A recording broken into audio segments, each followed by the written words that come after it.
Hello दोस्तों, मैं भूपेश नाथ गोस्वामी आज आप लोगों को बतलाने वाला हूं तुक्का कैसे लगाएं। एग्जामिनेशन में बहुत सारे ऐसे विद्यार्थी हैं जो जाकर कंफ्यूजन में हो जाते हैं कि कैसे जो है ऑब्जेक्टिव क्वेश्चन को कैसे सोल्व करें। देखिए, सबसे अच्छा तरीका यह है कि आप घर पर मेहनत करें, पढ़ें और ऑप्शन को जो है बहुत ही अच्छे तरीके से जो है देखें और तब जाकर एग्जामिनेशन में जाएं। लेकिन कभी कभी क्या हो जाता है हमारे साथ कि हम एग्जामिनेशन हॉल में जाते हैं और बहुत सारी चीजें जो है हमें लगता है कुछ आ ही नहीं रहा है। ऐसी स्थिति में क्या करें? तो देखिए, यहां पर जो है हम आपको बतलाएंगे कि जब भी आप एग्जामिनेशन हॉल में किसी भी तरह का ऑब्जेक्टिव क्वेश्चन को सॉल्व करने जाते हैं, चाहे वो किसी भी बोर्ड एग्जामिनेशन का हो, चाहे सीबीएसई बोर्ड हो, आईसीआईसी बोर्ड हो या किसी भी स्टेट बोर्ड का हो, या फिर आप किसी भी चीज का एग्जामिनेशन दे रहे हो, चाहे वो रेलवे हो, एसएससी हो या फिर किसी भी चीज का एग्जामिनेशन दे रहे हो, उसमें जो है ऑब्जेक्टिव क्वेश्चन आते हैं और ऑब्जेक्टिव क्वेश्चन को सॉल्व करना बहुत ही ज्यादा जरूरी होता है। तो सबसे बड़ी सवाल यह है कि ऑब्जेक्टिव क्वेश्चन को कैसे सॉल्व करें। और बहुत सारे ऐसे क्वेश्चन है जो एग्जामिनेशन हॉल में जाने के बाद हमें यह लगता है कि यह आ ही नहीं रहा है, तो ऐसी स्थिति में हमें तुक्का लगाना पड़ता है। तो ये जो तुक्का शब्द है, लोग सोचते हैं कि यह बहुत ही बुरी शब्द है। ऐसा नहीं है। तुक्का जो शब्द है यह अपने आप में एक वैज्ञानिक शब्द है, बशर्ते कि आपको सही से लगाना आए। बहुत सारे लोगों को सही से तुक्का लगाने नहीं आता है और वो क्या करते हैं, गलत तुक्का लगाकर आ जाते हैं और उनका जो एग्जामिनेशन होता है वो खराब हो जाता है। तो तुक्का लगाने का सही तरीका भी लोगों को पता होना चाहिए। तो देखिए, तुक्का कैसे सही लगाएं। तो सबसे पहले ये देखिए कि प्रश्न जो है वो दो तरह के होते हैं। एक तो ये होता है जिसमें नेगेटिव मार्क्स होता है और दूसरा यह होता है जिसमें नेगेटिव मार्क्स नहीं होता है। यानी जिन प्रश्नों में नेगेटिव मार्क्स नहीं होते हैं, ठीक है, जहां पर नेगेटिव मार्क्स नहीं होते हैं। देखिए, एक होता है कि जिसमें नेगेटिव मार्क्स होते हैं और दूसरा होता है जिसमें नेगेटिव मार्क्स नहीं होते हैं। तो जहां नेगेटिव मार्क्स नहीं है तो वहां पर तो हम 100% जितने प्रश्न दिए गए हैं वो सारे प्रश्नों को हम लोग सोल्व कर आएंगे, किसी भी प्रश्न को छोड़ेंगे नहीं, क्योंकि देखिए वहां नेगेटिव मार्क्स नहीं है, कोई भी आपका नंबर जो है वो कटने वाला नहीं है। ऐसी स्थिति में अगर आप एग्जामिनेशन हॉल में जाते हैं और क्वेश्चन को छोड़ कर आते हैं, ये सबसे गलत बात है। आपको क्वेश्चन को छोड़ना बिल्कुल भी नहीं है। तो आपको पहला ये ध्यान देना है कि अगर नेगेटिव मार्क्स नहीं है तो आपको क्वेश्चन को छोड़ना नहीं है। यानी जितने भी ऑब्जेक्टिव क्वेश्चन आपको एग्जामिनेशन हॉल में मिले हुए हैं उन सबको आपको सोल्व करना है। और यहां पर जहां पर नेगेटिव मार्क्स है वहां पर क्या करें उसके बारे में यहां पर विस्तार से बतलाएंगे। और क्या प्रश्न होता है, कभी कभी क्या होता है कि हम लोग जो है क्वेश्चन को पढ़ते हैं और उसमें कंफ्यूजन हो जाता है कि कौन सा आंसर सही होगा और 50-50 जैसा हो जाता है। दो ऑप्शन आ जाते हैं और दोनों ऑप्शन में जो है लगता है कि ये सही है, लगता है कि ये सही है। तो ये सारे कंफ्यूजन को भी आपको दूर करेंगे।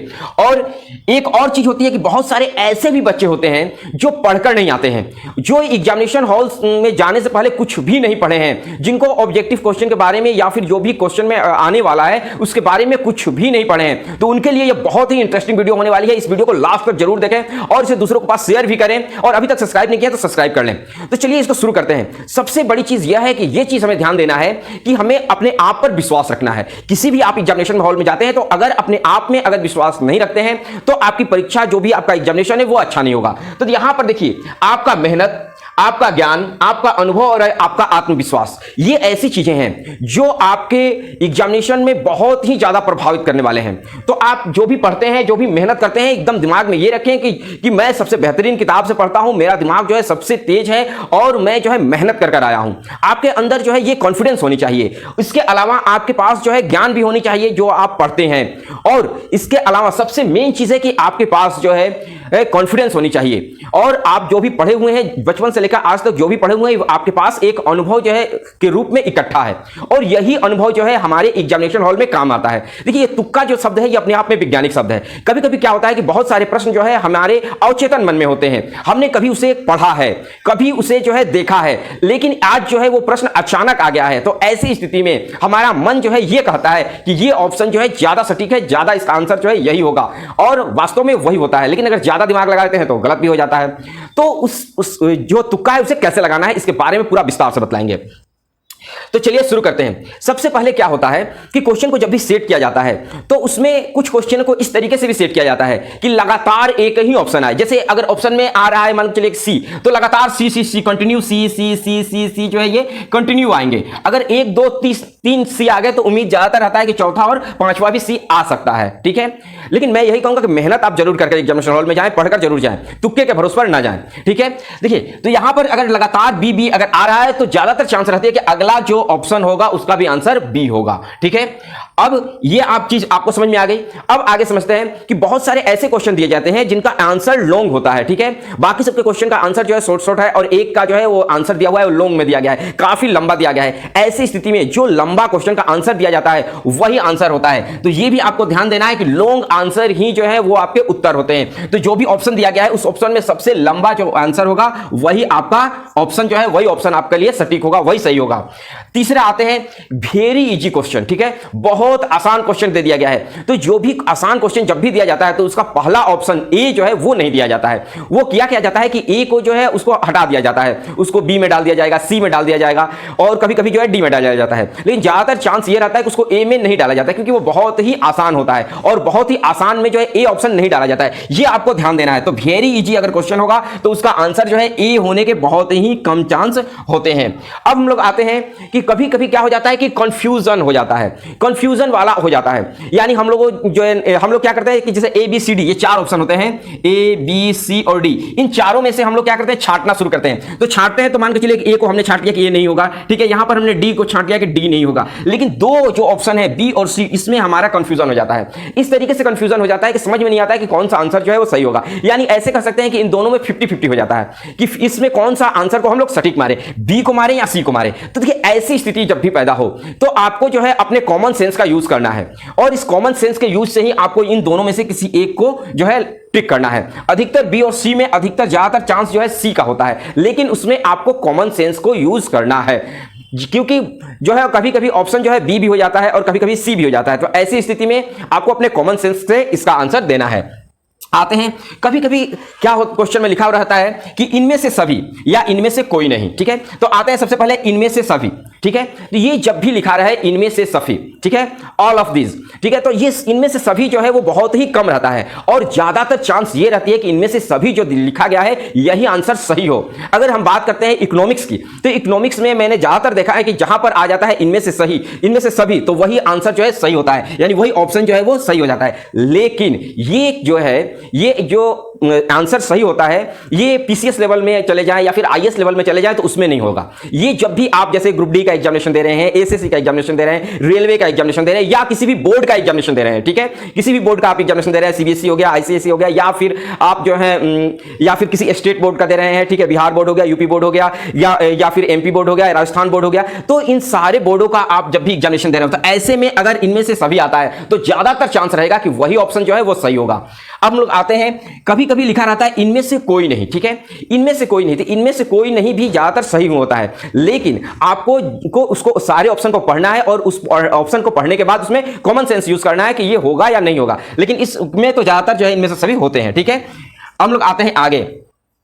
जो ऑप्शन जो है जैसे क्या होता है कि जैसे हम क्वेश्चन को सोल्व करते जाते हैं तो ऐसे में हम लोग को लग क्या रहा है कि बी को हमने ज्यादा बार जो है वो ज्यादा बार आ गया है या फिर सी ज्यादा बार आ गया है, तो ऐसी स्थिति में लास्ट में क्या होगा कि बी या फिर सी जो है वो कम होंगे, यानी जो ज्यादा बार आ चुका है उसका प्रयोग जो है वो कम करना है या नहीं करना है। जैसे मान के चलिए कि सारे ऑप्शन जो भी रहते हैं जैसे ए बी सी और डी, ठीक है, तो इसमें ज्यादातर ये चांस रहता है कि सबको जो है उम्मीद किया जाता है कि यही 25-25-25 लिया जाए, ठीक है, 25-25-25 लिया जाए, ये ज्यादातर चांस यही रहता है, सेट करने के ऊपर रहता है। लेकिन अगर जिस चीज का ज्यादा बार प्रयोग हो चुका है तो ऐसी स्थिति में उस ऑप्शन को छोड़ देना है, वो ऑप्शन जो है वो नहीं होगा, ठीक है, दूसरा ऑप्शन होगा, ये आपको ध्यान देना है।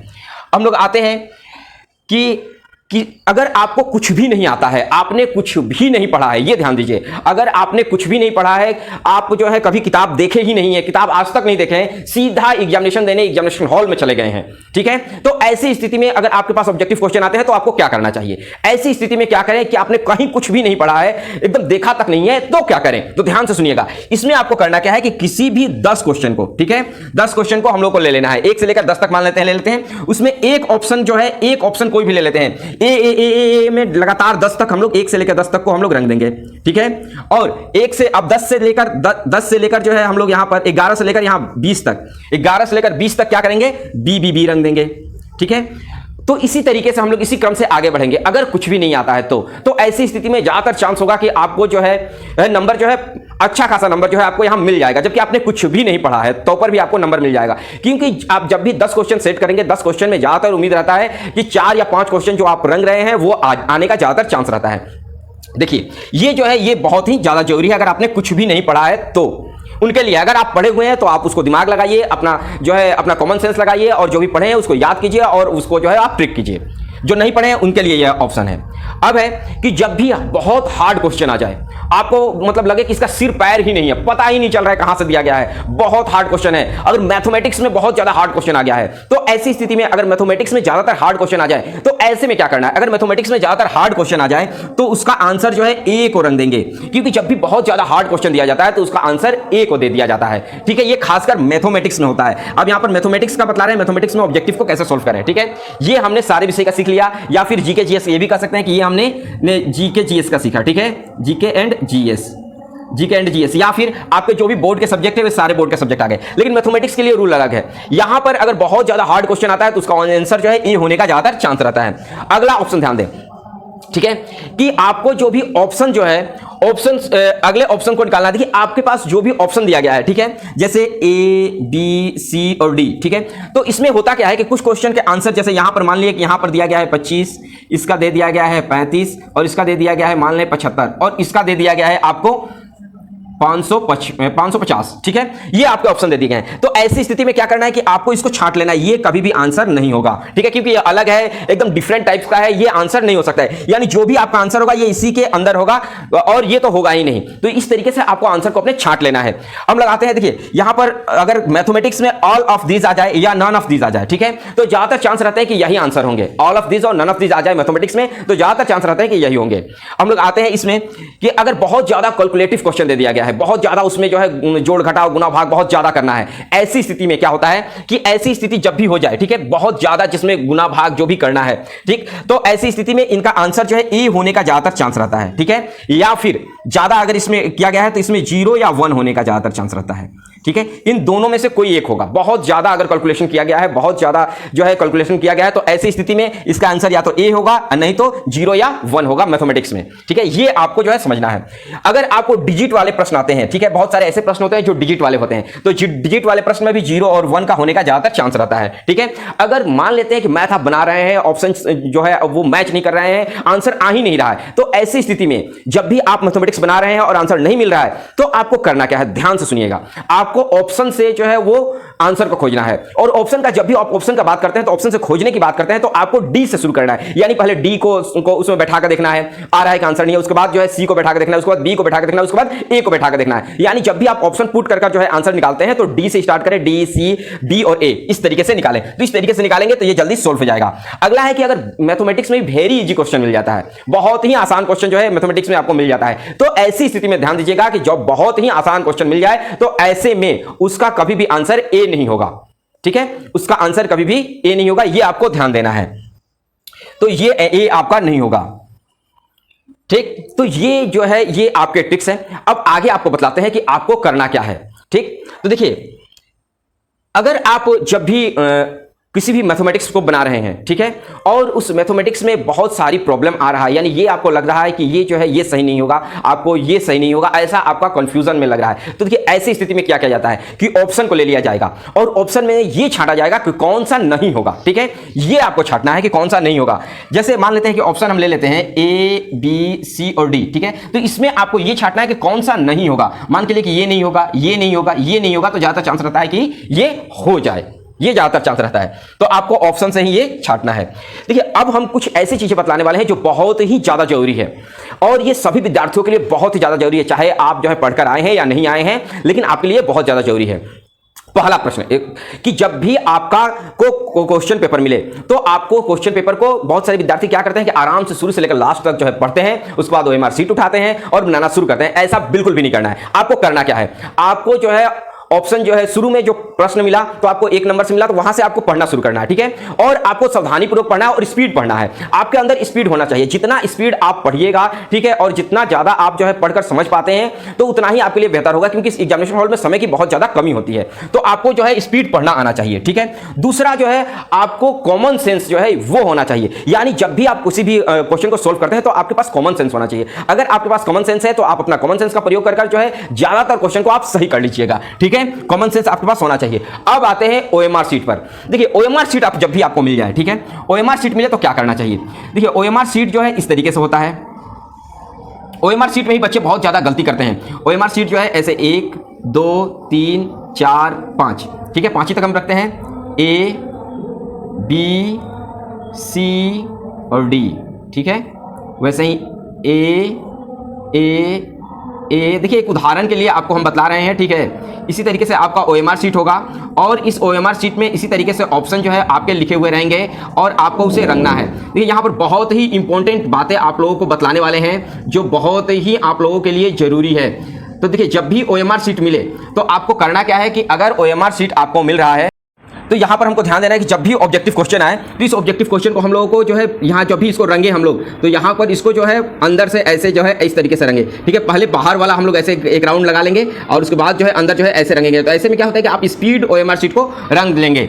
और उसके बाद क्या करना है, उसके बाद आपको एक काम और करना है, वो है आपका जो है TRC कहने का मतलब है कि जो भी क्वेश्चन को आपको आता है उसको टिक लगाना है और जो क्वेश्चन का आंसर हमें कंफ्यूजन है या नहीं आ रहा है इसी पर हम लोग को तुक्का लगाना है, बाकी सब पर तुक्के जो है वो नहीं लगाने हैं। ये आपको ध्यान देना है, ये बहुत ही इंपॉर्टेंट बात है कि आपको उन्हीं क्वेश्चन पर टिक लगाना है, मतलब कि आपको तुक्का लगाना है जो आपको नहीं आ रहा है, ठीक है।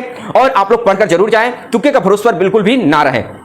और इस वीडियो को आप ज्यादा से ज्यादा लोगों के पास शेयर करें, सब्सक्राइब करें, लाइक करें और कमेंट में बताएं कि आपको वीडियो कैसे लगी। मिलते हैं हम लोग अगले क्लास में अगले टॉपिक के साथ, तब तक के लिए जय हिंद।